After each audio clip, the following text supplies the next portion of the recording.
Hi, I'm Diane Hendricks and welcome to Fresh to Frozen and Back. This show is going to make your life easier. In each episode, I teach you how to prepare fresh dishes, how to freeze them properly, and then bring them back to the table at a later date. This episode is all about cold soup.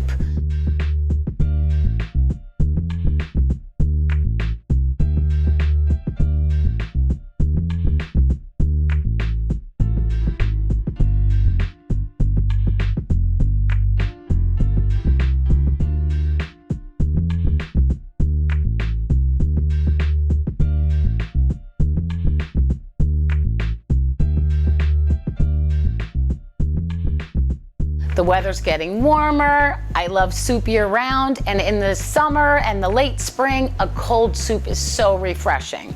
So today, I'm gonna show you 3 of my favorite cold soups. The first one is a cucumber beet soup, and it is so delicious and really, really easy. So the first thing we have are beets. Now these were canned beets. You can use canned beets, it's no problem. Save the juice because we're going to use the juice in the soup. But if you're using fresh beets, what you're going to do is you're going to wash them really well, put them in a pot covered with water, bring them to a boil, and then simmer them for about an hour. And then use your gloves because beets stain. Then you're gonna get the skins off of them, and then you can use them just like you would the canned beets. And if you notice, I have a plastic cutting board on top of this wooden cutting board because I'm gonna chop some of these up to put in because I like texture in the soup, but it's much easier to clean beets off of a plastic cutting board rather than a wood one because it'll soak in and really stain your board. Okay, so first things first, let's get the gloves out of the way. I always use gloves because it stains my hands, so I don't handle beets without gloves, and you shouldn't either unless you want purple stained hands. So, first thing I'm gonna do is take just a few of these beets because I want a little texture in the soup. You can puree this whole soup and not add any of the chunky ingredients, which I'm also gonna show you with the gazpacho, because gazpacho can be completely pureed or half pureed and half with some chunky vegetables, which is the way I like it. So the first thing I'm gonna do is just kind of slice these beets relatively evenly because I really want them to look nice when I put them back into the soup. So these are just gonna stay on the side in just little nice, you can either do them in little strips if you want, or once you cut the strips, you can kind of swing around and go over this way so you get like a little dice. They're very, very soft. So just be careful. I don't want them completely minced, but I do want some texture. So I'm gonna set that on the side, and you can see there it's already red. And I'm gonna do the same thing with the cucumber. So I'm gonna take the cucumber, this was from yesterday, so I'm gonna save this and I'm gonna put this in a bag in my freezer, which is something that I always do, and I'm gonna show you in another episode. I keep a gallon Ziploc freezer safe bag in my freezer, and the ends of all of my vegetables go in that bag. The onions, the garlic, the carrots, everything. And then once that gallon Ziploc bag is full, then I'll put that in a pot with some water and some spices, and I make my own vegetable broth. Then strain it, put it right back in the freezer, and you have this wonderful broth. So this is gonna go in my bag. Now I'm gonna peel this, and this is washed, so it doesn't have to be completely peeled. I'm just gonna take some of the peels off, and then I'm going to just chop up a little bit of it.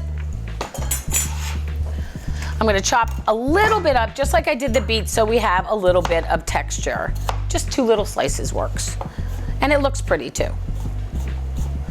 So we have straight, and then we're gonna crisscross it and get ourselves a little dice. And I try to kind of keep, just like when I'm making salsa, I try to keep this similar size because I don't want big fat chunks of cucumber and teeny tiny chunks of beet. So you can see that they're almost the same.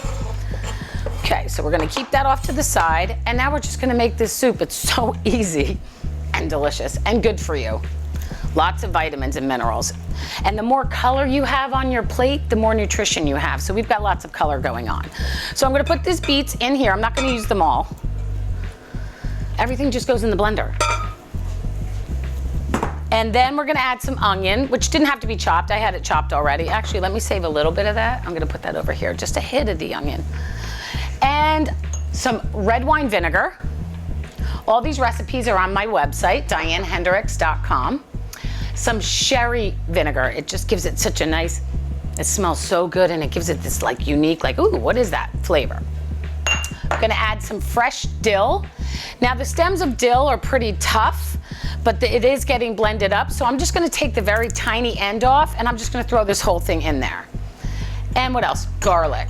You know, if a recipe calls for 1 clove of garlic, I put in 2. So the beauty of making something like this is if you don't like dill, don't use it. Use cilantro, use parsley, it doesn't matter. If you don't like garlic, don't use it. If you want more, use more. If you want less, use less.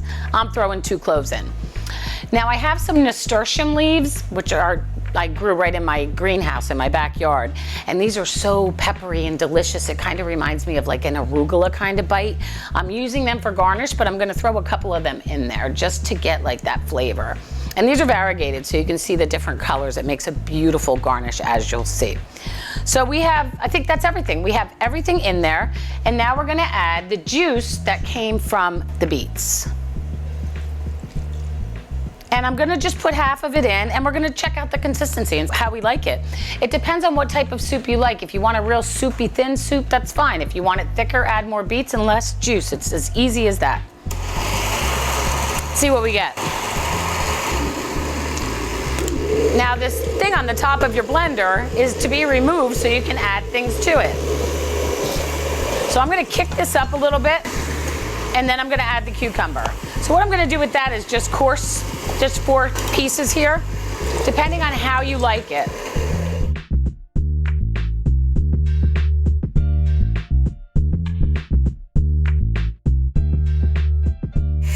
Okay, so that looks about good.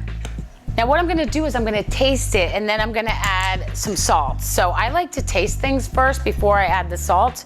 So let me give it a little taste. Fresh spoon always. Oh my gosh, I love the consistency of it. Oh my gosh, I love the taste of beets, it's so good. I don't even know. I'm gonna just put a little pinch of salt, but it's already perfect. And I'm gonna blend that up one more time. Oh, I taste that garlic. Oh gosh, that's so good. So let me just blend this up one more, and then what we're gonna do is we're gonna refrigerate it. That's it. Now, what I'm gonna do is I'm gonna put this back in here. Oh my gosh, yum. Look at that, it looks so good and it's so pretty. Wait till we plate it. So I'm gonna take this and I'm gonna put this in the refrigerator for at least an hour because I want it really nice and chilled. Then I'm gonna bring it back out after we're done with all 3 of these soups, and we're gonna plate them all and show you how to make a pretty garnish for it. I'll see you in a minute.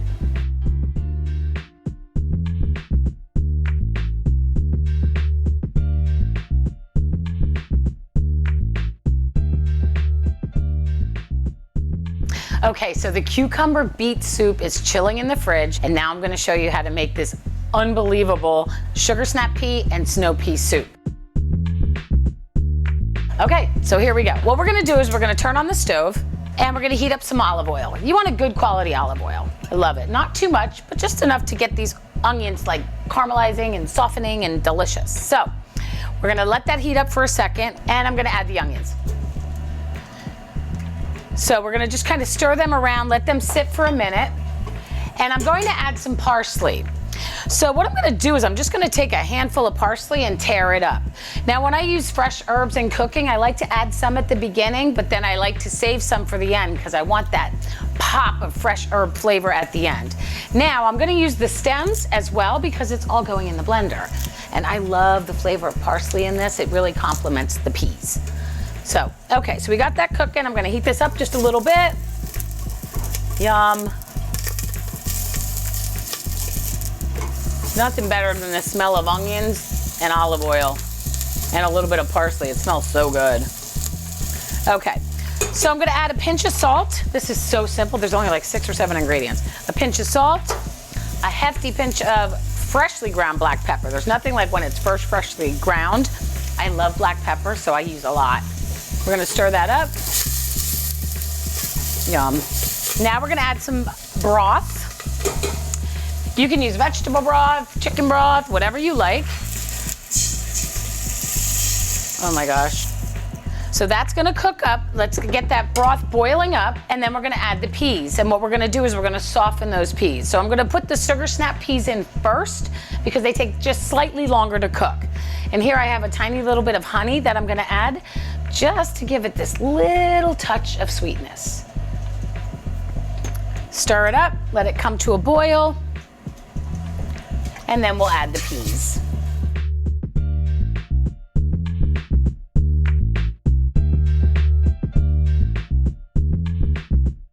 Okay, so we have this great rolling boil here. I'm just gonna put in the sugar snap peas and then let them boil up just for about a minute because they take just slightly longer than the snow peas to cook.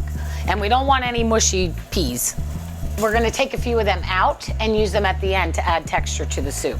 Green is just becoming very, very bright. Now I'm gonna add a handful of the snow peas. And we're gonna let that boil just for about 2 more minutes. That's good. For the amount of broth I have, that's the perfect amount.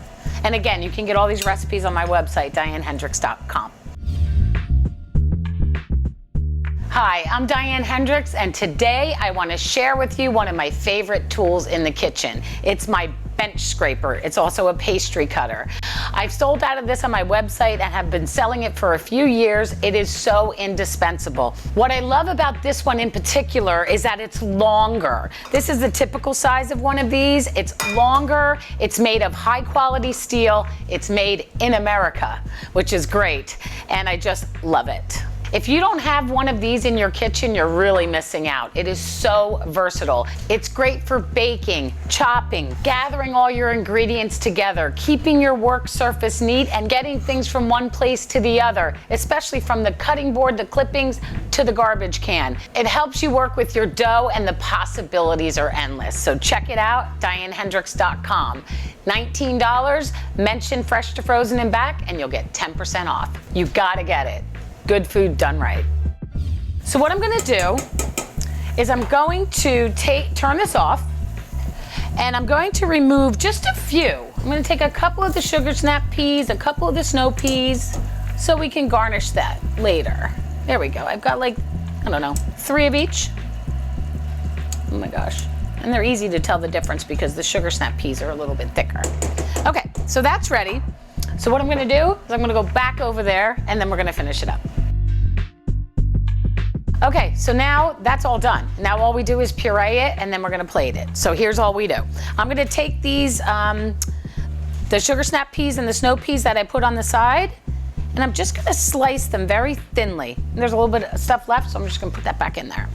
Okay, so what I'm gonna do is I'm just gonna slice them thinly, just so we have some nice little texture in the soup when it's done. And some of those little peas may pop out, which is good. We like that. And they both have this sweetness and a snap to them. And you can see that because there's still this bright, bright green, they didn't get all mushy. So you want to keep that nice bright green. And then these little ends, I'm gonna put in my little bag. Okay, so simple as this. Let's put it in the blender.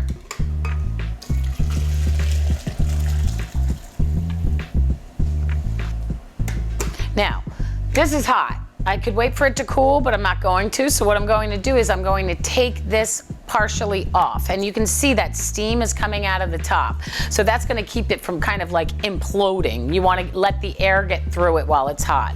So what we're gonna do is we're gonna start it on low. And then we're gonna slowly move it up.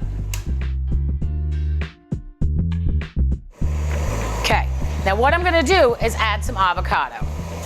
Let me turn this off so you can hear me. So to cut an avocado, I just go around this way, completely around, twist my wrist, and to get the pit out, you just hit it and turn your wrist, and to get the pit off the knife, you just hit it on the edge of your cutting board. And I have, you know, like the 2nd grade school project, I planted one of these 3 years ago. And you know, you start with the little toothpicks. I'm sure you've done it before. Mine's taller than me. It's about this big right now. And they say it takes about 15 years to get an avocado. I don't know if I will, but it's lasting and doing great. Okay, so I'm gonna take a spoon and put this avocado in here. Now the beauty about this dish too is if anything green, you can add anything green to it. anything. If you like cilantro, add it. If you want different type of peas, if you want to use frozen peas, that works great too. But the avocado gives it this smoothness and really, really nice creaminess to it without adding cream. And you know, there's more than 20 vitamins and minerals in an avocado. They're so good for you. All right, and here we go. That's also going to cool it down a little bit.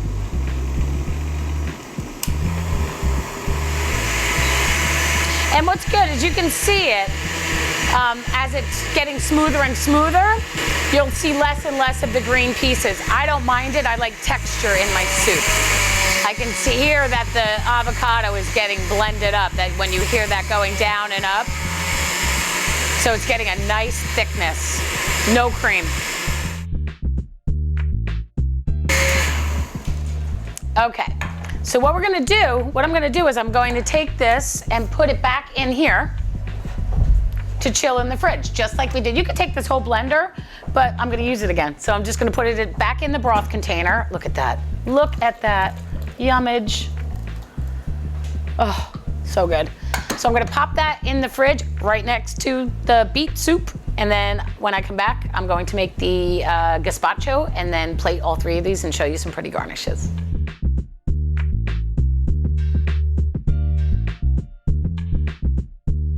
Okay, last but definitely not least, gazpacho. It's one of my favorite soups. I eat it all year round. It's so simple to make. It's refreshing and delicious. And here is all you do.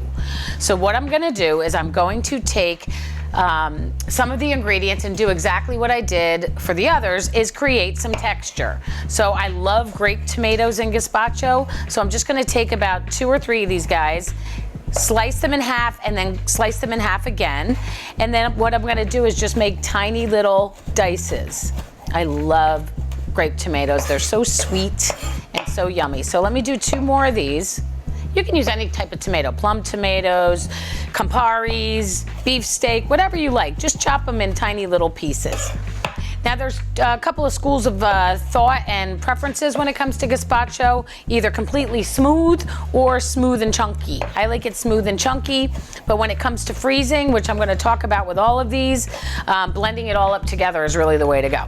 So what I'm going to do is I'm going to start with the blender here. So I'm going to put, everything is done in the blender. We're not cooking anything. Okay, so in the blender I have some tomatoes. Then I've got some celery. So I'm going to take these ends and put them in that bag that I have for my vegetable broth. And, oh, it's going in the blender, I forgot. So we're just going to throw these in the blender. And then I'm just going to take just a teeny tiny little bit to get that texture. And I love celery. It's actually a negative energy food. So it actually takes more to chew it and digest it than the calories that are in it. So that's a pretty cool little trick. That's why it's very good for weight management, and it fills you up. It's got fiber. Green onions, that part goes in. Then I'm going to take a couple of little slices here for the top. Now, the closer you get in a green onion to the bottom, as it gets whiter, it gets more pungent. So it's more of a stronger flavor as you get to the bottom. So if you have people that really don't love onions, but they like the flavor, use more of the green part. But if you have onion lovers like myself, go all the way down to the bottom. Now the thing with green onion is this little rooted end, you can plop this into soil and wet it like a really moistened soil, and before you know it, you'll have an entire new green onion that grows. I do it all the time. So it's really fun. So I'm going to save those and do that. It's a good project for the kids, but I also have them on my windowsill. So this is going in. Okay, I've got some zucchini, not classically or typically in gazpacho, but I like it, and I like the way it kind of smooths it out. So I'm going to put a little bit of that in there. Now the beauty, again, of this is if you don't like zucchini, don't use it. If you don't like parsley, don't use it. Whatever you like. And we're going to do that same little texture thing with the zucchini. So good. In the summer, I'm from Jersey. We have fantastic zucchini, as well as tomatoes. Mushroom, little piece for texture. Any type of mushrooms. This is a cremini mushroom, which is like a baby portobello. Very delicious. Peppers, key. Throw it in, get a little bit for texture, little strips, then straight across. And it's nice because you kind of bite into each of these little pieces and it's so good. What else we got? We got green onions already, garlic. Definitely want some garlic. And that we don't have to get it, I just push down on the whole bulb and just get rid of the end, and then we'll just I'll do a clove in here, maybe 2. All right, we got garlic, I love it. I'm gonna add another one because I like it. I'm Italian and Irish, but my Italian side and the garlic are like peanut butter and jelly. Okay, so we got that. Red onion, we already got onion. Okay, now I'm gonna add some lime juice. Some fresh squeezed lime juice, I love it. Tomato juice, really, really yummy. A little bit of extra virgin olive oil. I have some ground ancho chili powder, which is so good. And some smoked paprika. I like heat. A nice hit of salt, cilantro. I'm gonna put a whole handful in there because I love it. And some fresh black pepper. Oh, and a little of tomato paste. I love tomato paste. So I'm gonna put some of that in there, and then I'm gonna add some vegetable broth or chicken broth if I need to thin it out. So let's blend it up and get it started.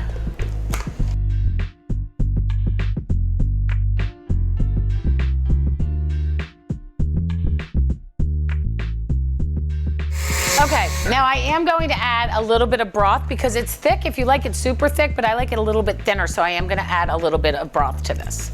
So let's add some broth. Like I said, you can use any type that you like, and then just blend this up one more time, and then we are good to go.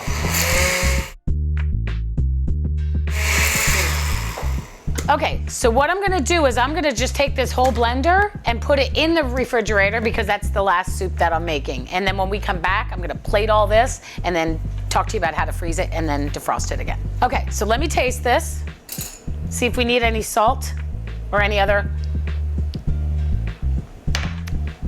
I promise you, it needs nothing.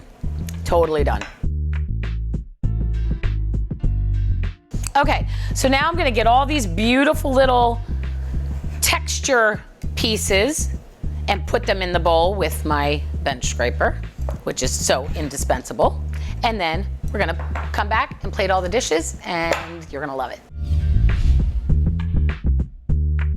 In June of 2021, Wolfpack Worldwide will be proud to launch their newest wine to the portfolio called Roseblood from the famed Chateau d'Estoublon in Fontainebleau, France, in the Beau-de-Provence appellation. Wolfpack Worldwide is a boutique wine importer owned and operated by Paul Favale and located in Monmouth County, New Jersey. They focus on family-owned and operated estates of the finest quality. Roseblood is a gorgeous, super high-quality rosé produced organically from 50% Grenache, 45% Cinsault, and 5% Tiboran. Roseblood has a spectacular, luminous, pale pink color, a dazzling rosé with a distinctive mineral freshness with notes of grapefruit and lychee, and gorgeous floral aromatics. Roseblood is fun, Roseblood is fresh, Roseblood is fantastic. The estate was founded in 1489. Chateau d'Estoublon was built in the 17th century, and they have been making fine wine and olive oil there for centuries dating back to the Roman Empire. Check out Wolfpack's portfolio at wolfpackwine.com and follow them on Instagram at wolfpackwine_spirits.